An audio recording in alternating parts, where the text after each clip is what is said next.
Rekan-rekan generasi penerus bangsa, harapan bangsa, kita lanjut membahas materi tentang sumber hukum material. Tadi kita bahas sumber hukum secara historis, bahwa konteks Indonesia memiliki sejarah kenapa kita menganut sistem hukum Pancasila.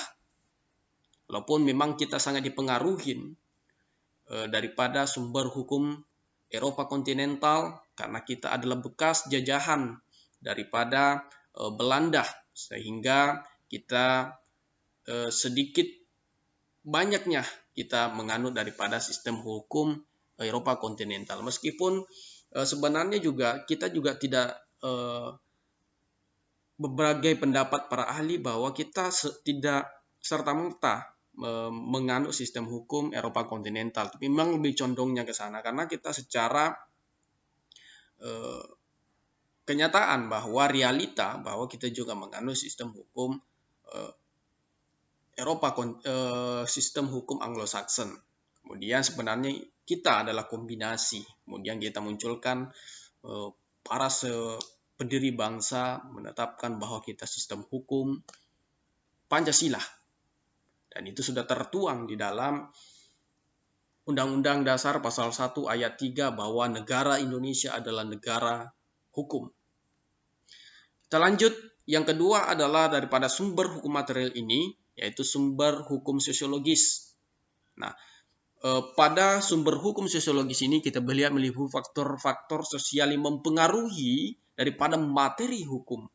Situasi sosial, hubungan sosial, situasi dan perkembangan politik, dan perkembangan internasional, hukum atau sesuai dengan realitas sosial kehidupan masyarakat.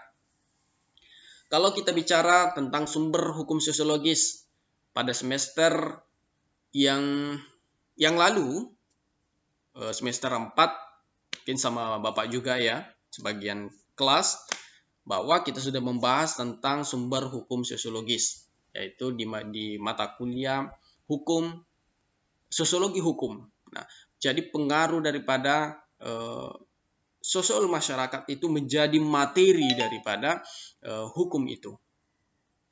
Nah, jadi dia melihat faktor-faktor sosial bagaimana, kemudian dituangkan di dalam isi daripada hukum itu. Karena kita ketahui bahwa bagaimana hukum itu tujuannya adalah untuk mengatur masyarakat, dengan tujuannya mengatur untuk menjadi panduan bagi masyarakat. Yang ketiga adalah kita bisa lihat dari sumber hukum material, yaitu sumber hukum filosofis. Sumber hukum filosofis itu adalah filosofinya. Kenapa materi itu muncul? Nah, secara garis besarnya adalah sumber hukum untuk filosofis ini ada lebih kepada mengedepankan kepada sumber untuk hukum yang adil. Itu secara filosofisnya. Dan sebagai sumber untuk mentaati kewajiban terhadap hukum.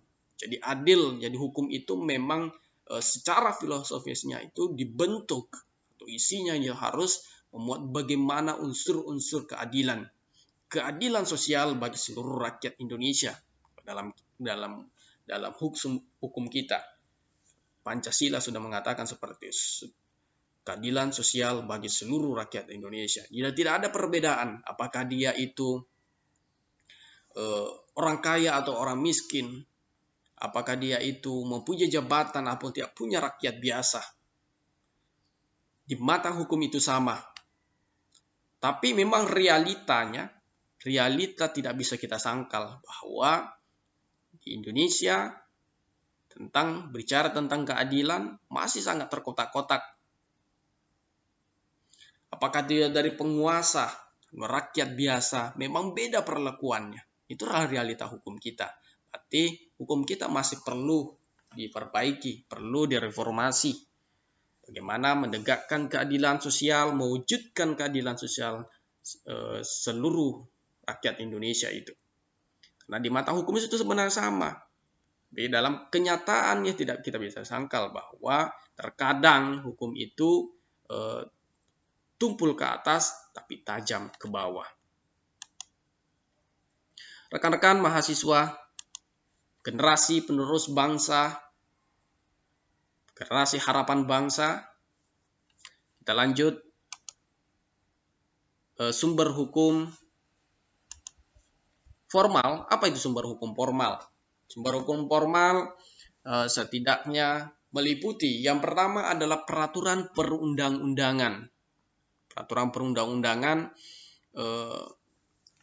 ada yang mengatakan beberapa ahli dalam bukunya Ridwan HR bahwa tidak semua peraturan perundang-undangan itu dikatakan hukum.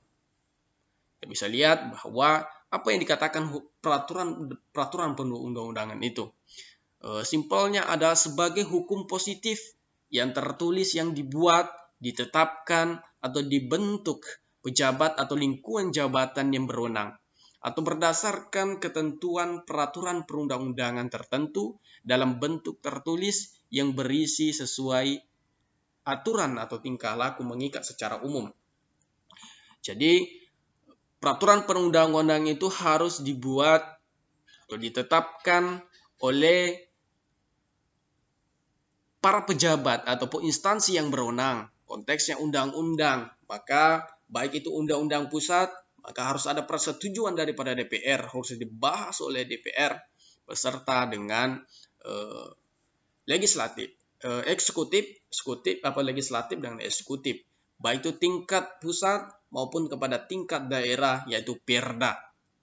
Jadi harus orang-orang ataupun lembaga-lembaga yang berwenang untuk membentuk hukum itu secara formalnya, bahwa dan juga harus peraturan perundang-undangan itu harus sesuai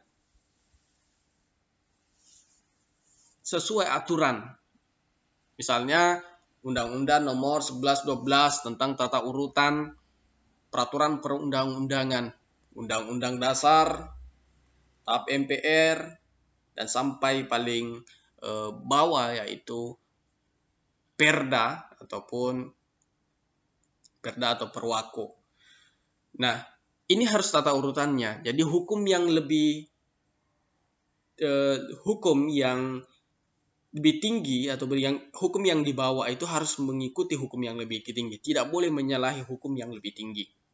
Hukum yang di bawah tidak boleh menyalahi daripada hukum yang lebih tinggi.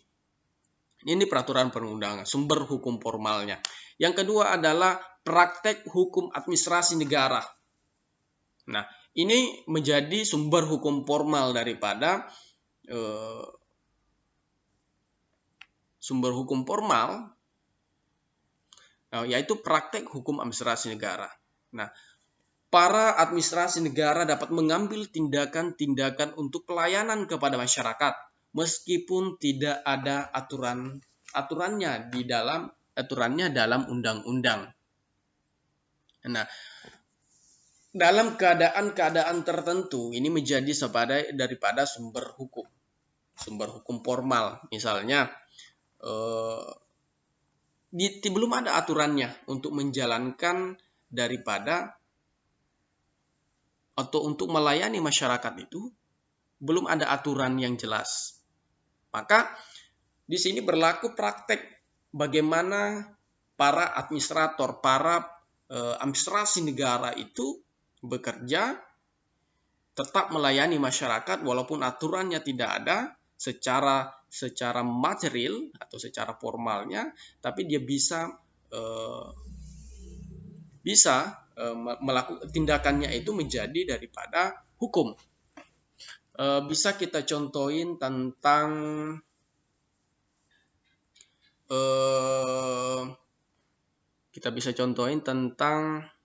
bagaimana misalnya Gojek itu aturannya dulu belum ada. Aturan secara tertulisnya bagaimana berlakunya sistem Gojek itu. Kemudian Kementerian Perhubungan itu sudah memberikan izin. Secara formal undang-undangnya ataupun aturan permennya itu belum ada bisa berlaku. Bagaimana sistemnya transportasi online ini. Nah, oke, kita lanjut.